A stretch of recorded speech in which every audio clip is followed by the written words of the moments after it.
जो और एक बाप अपनी बेटी को बचपन से लाड प्यार से पालता है,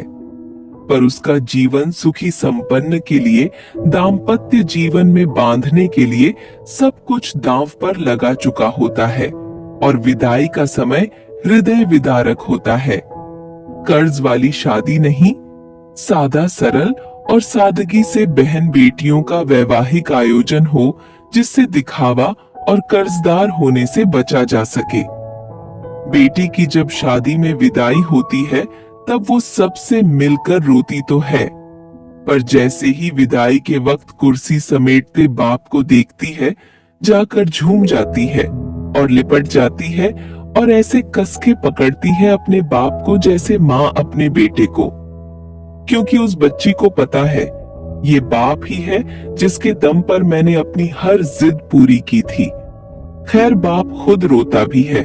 और बेटी की पीठ ठोककर फिर हिम्मत देता है कि बेटा 4 दिन बाद आ जाऊंगा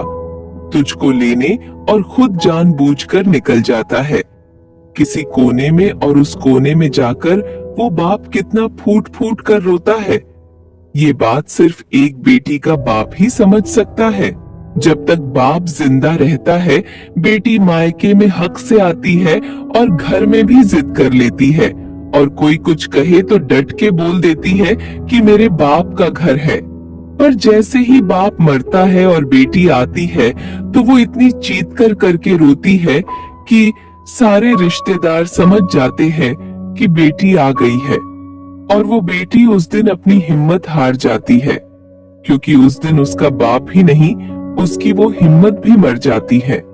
आपने भी महसूस किया होगा कि बाप की मौत के बाद बेटी कभी अपने भाई भाभी के घर वो जिद नहीं करती जो अपने पापा के वक्त करती थी, जो मिला खा लिया, जो दिया पहन लिया, क्योंकि जब तक उसका बाप था तब तक सब कुछ उसका था।